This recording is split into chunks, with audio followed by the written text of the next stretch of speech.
안녕하십니까. 자, 오늘 배울 작품은 워낙 유명한, 지금까지 한두 번은 다 언급이 됐었던 고대가요죠. 공무도화가에 대해서 배우게 됩니다. 자, 간단하게 내용 정리하고, 본문하죠. 갈래는 고대가요고요. 아시겠지만, 자, 여기 원문 보이시죠? 사언. 그쵸? 사언. 네 글자로 된 사행. 그래서 사구라고 하죠. 이 구가 사행이란 뜻이에요. 그래서 사언 사구의 한역시가예요. 원래 한자로 쓰여 있고요. 이걸 다시 번역한 거예요. 그래서 사언 사구의 한역시가라고 하죠. 갈래는 고대가요. 정식 명칭이 고대가요죠. 고대가요이자 사원사구의 한역시가이다. 정리됐죠? 성격은 서정적, 그 다음에 애상, 알죠? 슬픈 거, 애상적, 그 다음에 체념적. 됐죠? 자, 그 다음 제재, 중심 소재, 물을 건너는 임, 아니면 임과의 이별, 등등등 이렇게 얘기하고요. 물을 건너는 임과의 이별. 그리고 주제는 임을 여의다 아시죠? 그래서 임을 잃은, 임과 사별한 거죠. 사별. 여기 아시겠지만 배경 설화 내용을 보면 이미 물 건너다 죽으세요. 그래서 임과 사별한, 임을 여인 슬픔이에요. 임을 여인 슬픔. 자, 그 다음에 간단하게 특징 및 의 아시죠? 의미 및 가치. 그래서 특징 및 의 쓰세요. 첫 번째, 절박한 호소를 직설적으로 표현. 절박한 호소를 직설적으로 표현했다. 절박한 호소 직설적으로 표현. 그 다음 두 번째, 집단적 서사시에서, 집단적 서사시, 보통 구지가, 혹시 아세요? 구지가? 배우셨을 거예요. 거부가 머리 내나 라고 얘기하는 김수로왕 그 관련된 그거랑 관련된 그 설화랑 있는 고대가요. 집단적 서사시에서 개인적 서정시로 넘어가는 과도기적 작품이다 라고 해요. 두 번째, 집단적 서사시에서 개인적 서정시로 넘어가는 과도기적 작품. 그 다음 세 번째, 문헌상. 지금까지 전해지는 문헌상 가장 오래된 서정시가 라고 보죠. 문헌상 가장 오래된 서정시가. 왜냐면 이게 고조선 노래다 라고 얘기하거든요. 됐어요?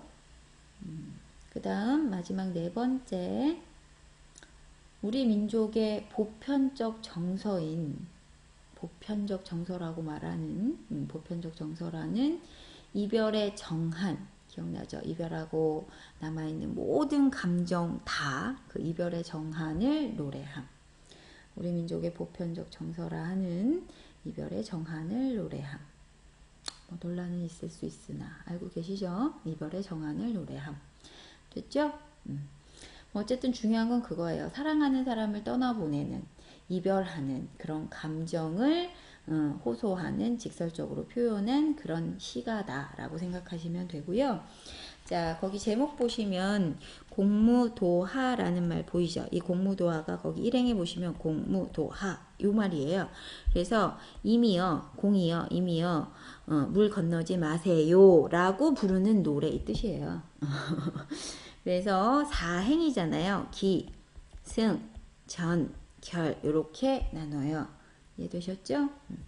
그래서 첫 번째 행부터 기, 승, 정, 결 할 때 기 부분 공무, 도, 하라고 하고요.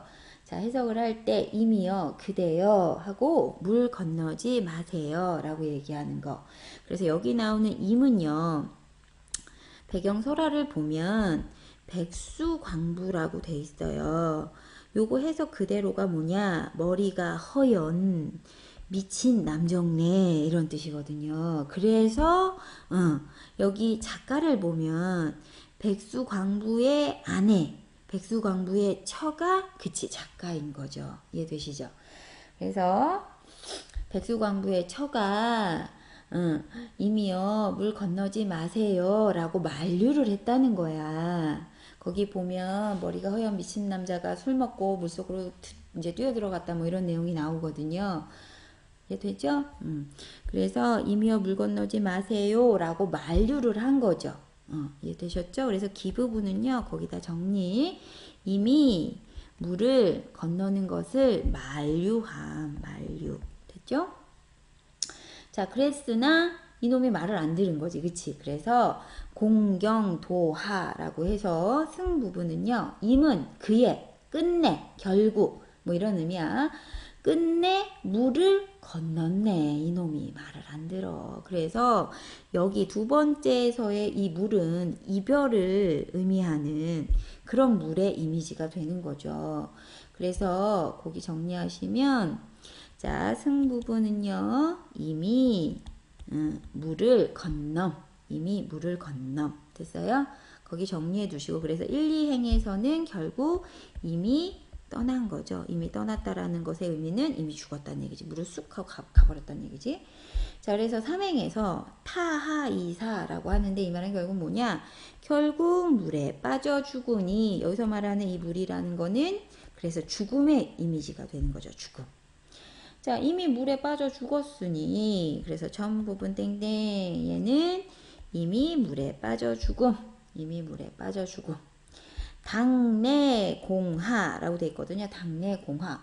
이미 어찌할 거냐? 어쩔 수 없다. 그래서 이제 체념적이라고 표현을 하는데 체념적 말투다라고 얘기하는 거지. 이미 건넜으니 어쩌겠어. 어쩔 수 있겠어. 뭐 이렇게 표현을 한다라는 거지. 그래서 마지막 결 부분 체크하시고요. 여기다가 임을 잃은 화자의 슬픔 및 체념. 화자의 슬픔 및 체념. 그래서 뭐 체념적 말투, 체념적 어투 뭐 이렇게 표현을 하거든요.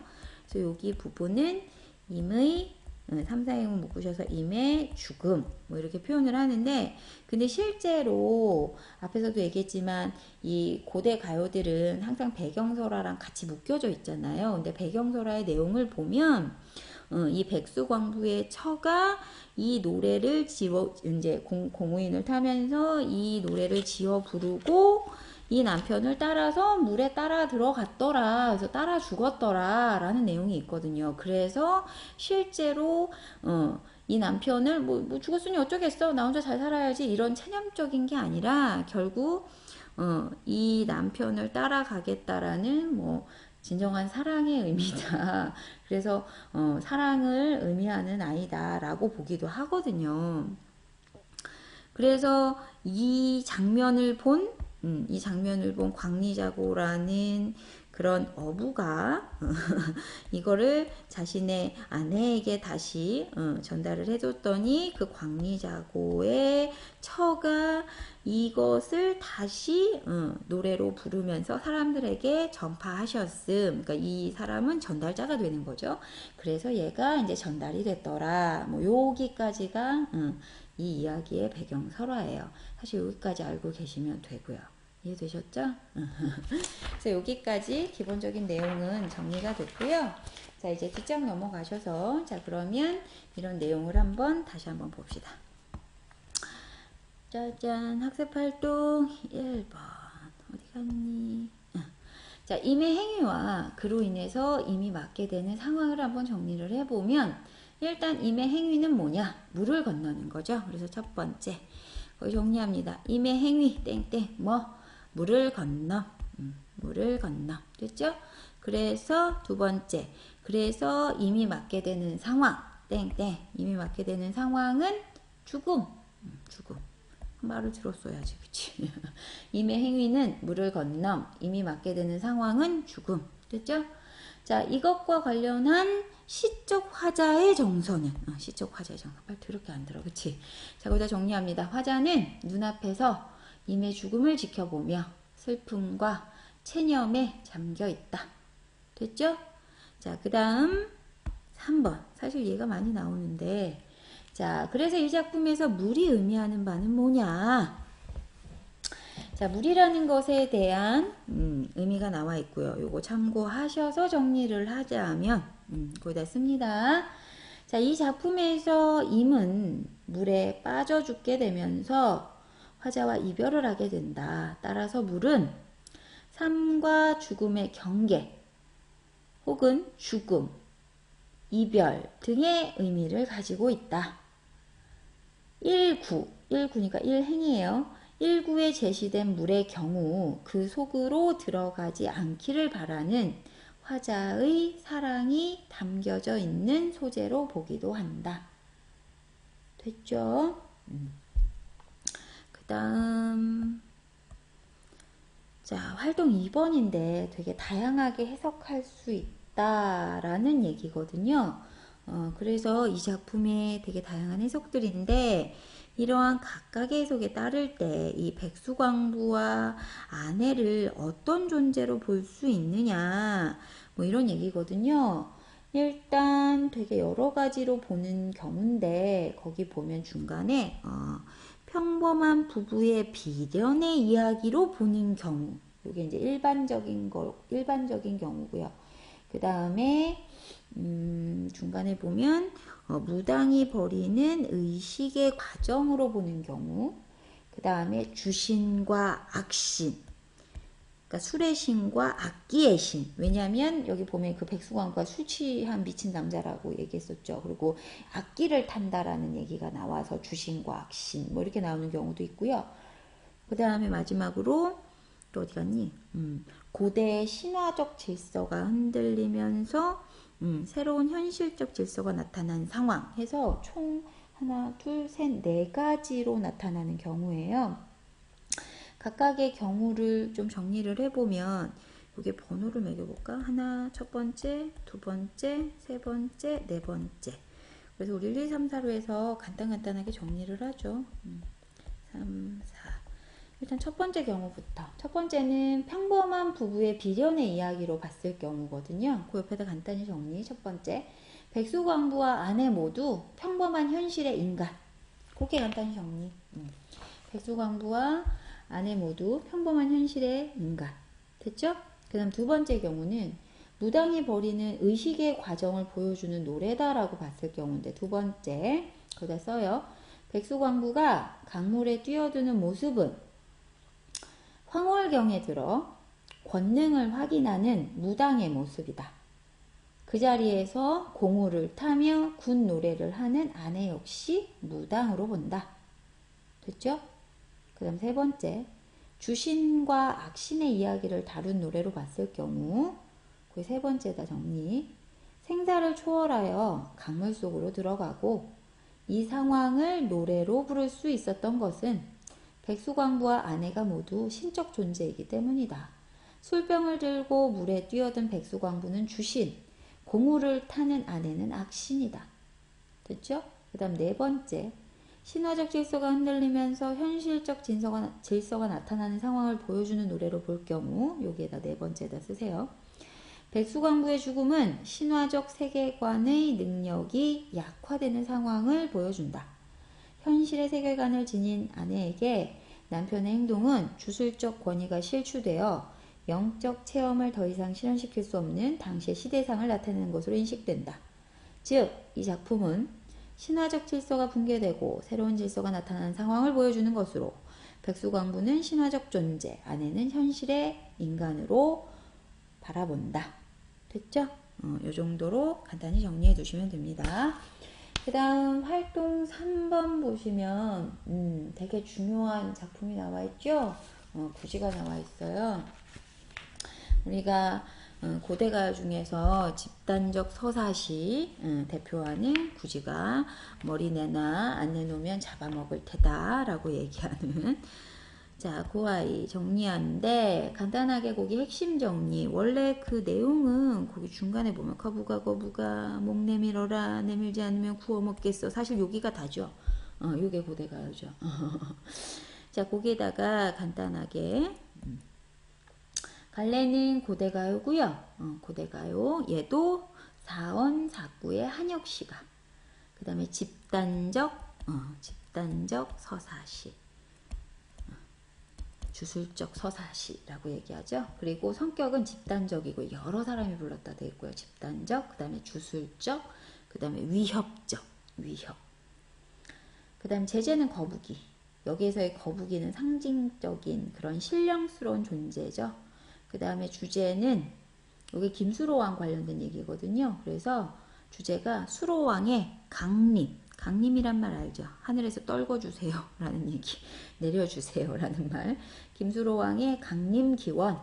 그 다음 생명탄생의 염원. 생명탄생의 염원. 특징 간단히 씁니다. 현전하는, 현재까지 전해지는 이런 의미. 현전하는 가장 오래된 집단 무가이자 집단 무가, 그리고 주술성을 지닌 노동요. 노동하면서 불렀던 노래 알죠? 주술성을 지닌 노동요.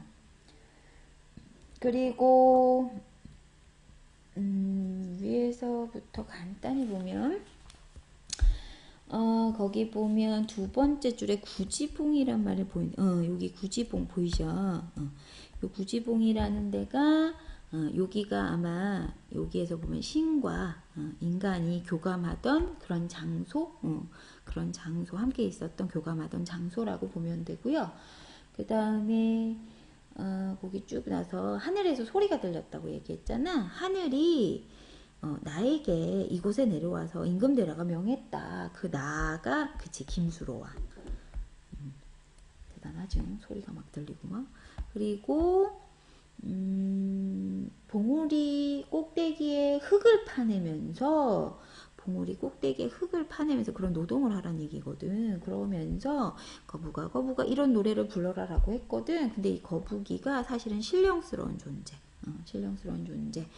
목을 내밀어라 할 때 이 목이 머리거든요. 머리. 그래서 이 머리라는 게 우두머리라는 의미고, 임금, 리더 이런 의미, 혹은 새로운 생명 뭐 이런 의미, 상징성을 가진다라고 생각하시면 돼요. 그렇게 해서 노래 부르고 함께 춤추면 내가 가겠다, 나를 맞이해라. 그래서 같이 노래하고 춤춰라. 이제 여럿이서 집단이 그런 의미이기 때문에 노동요이자 집단적이다 라고 얘기를 하는 거고, 노래하며 춤춰라 라고 하기 때문에 그치 원시 종합예술이다 이런 성격을 지니고 있다라고 얘기를 하는 거죠. 그리고서 구관들이 진짜 그 말대로 했더니 진짜로 하늘에서 자줏빛 새끼줄이 내려와서 땅에 닿았는데, 거기에 금합이라는 게 금으로 된 상자고요. 거기에 해처럼, 해가 보통 하늘에 있는 존재니까 보통 태양 뭐 이런 많이 숭배하잖아요. 해처럼 둥근 황금알 6개가 있고요. 거기에서 진짜 아이가 나왔다 뭐 이런 얘기예요. 그게 이제 삼국유사에 들어가 있는 거죠. 자, 그래서 요 3번의 내용은 요 이야기에 삽입된 노래와 공무도화가를 비교해 보라라는 얘기거든요. 자, 그랬을 때 노래하는 사람과, 문제를 보면 노래하는 사람과 노래의 기능이 어떻게 다르냐, 이거는 집단적인 노래와 그 다음에 개인적 서정시랑 뭐가 다르냐, 요거 비교하라는 얘기거든요. 그래서 일단 공무도화가 같은 경우는 앞에서도 얘기했지만 개인적 서정시라 얘기했고요. 여기 삽입된 노래는 구지가잖아요. 구지가는 집단적인 얘는 서사시라고 얘기했죠. 그래서 첫 번째 아까 비교를 하라고 얘기를 한 게, 노래하는 사람 측면에서 볼 때 얘는 백수 광부의 아내, 처예요. 그래서 얘는 개인적이고요. 개인. 그 다음에 얘는 구간 등 해서 여러 사람이죠. 그래서 얘는 집단이에요. 요게 일단 가장 큰 차이점이고요. 그 다음에 노래 기능 면에서 볼 때, 요거 기능, 요건 첫 번째, 요게 두 번째. 기능 면에서 볼 때 여기다 쓰죠. 기능 면에서 첫 번째 공무도화가는요, 거기다 쓰세요. 임을 잃은 한 여인의 개인적인 슬픔의 정서를 표현한 노래예요. 임을 잃은, 요게 노래의 기능인데, 공무도화가는 임을 잃은 한 여인의 개인적인 슬픔의 정서를 표현한 노래. 됐죠? 자, 근데 여기 삽입된 노래 구지가는 거기다 기능 쓰세요. 노래의 기능. 임금을 맞이하기 위해 부른 주술적인 노래예요. 임금을 맞이하기 위해 부른 주술적인 노래. 됐죠?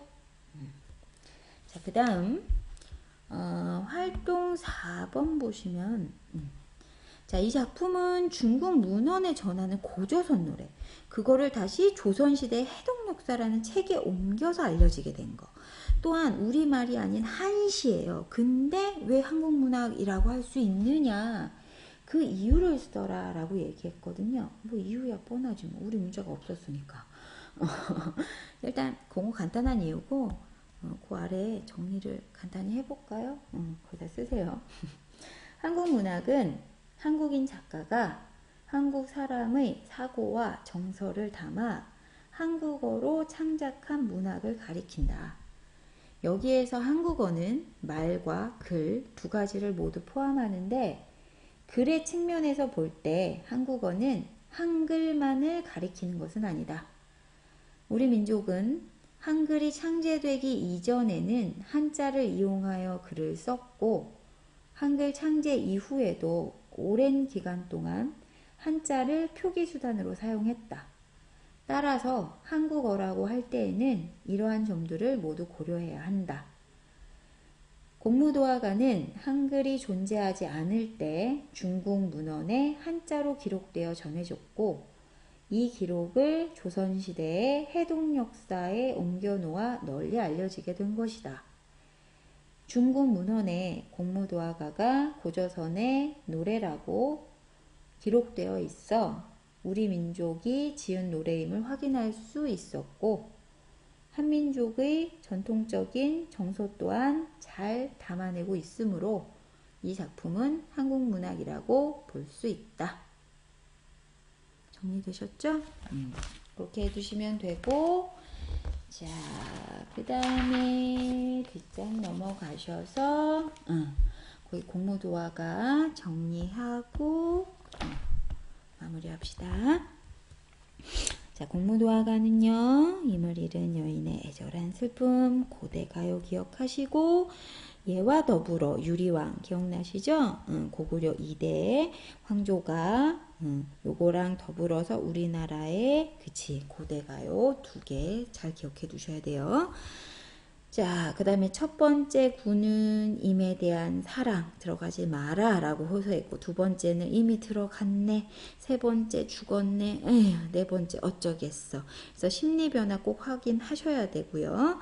자, 그리고 요런 공무도화가에서 나오는 그런 심리 변화, 뭐 이런 정서, 이런 게 우리 서정시의 가장 근원적인 그런 이별의 슬픔을 노래한 작품이다. 뭐 요 정도 알아두시면 되고, 이러한 이별의 정한이 뒤에 쭉 이어지는 고전 시가에 뭐 고려 소교에도 나오는 가시리, 서경, 별고 혹은 기녀들의 여러 시조, 김소래 진달래꽃 같은 작품에도 쭉 이어져 있다. 뭐 이런 얘기예요. 이해되시죠?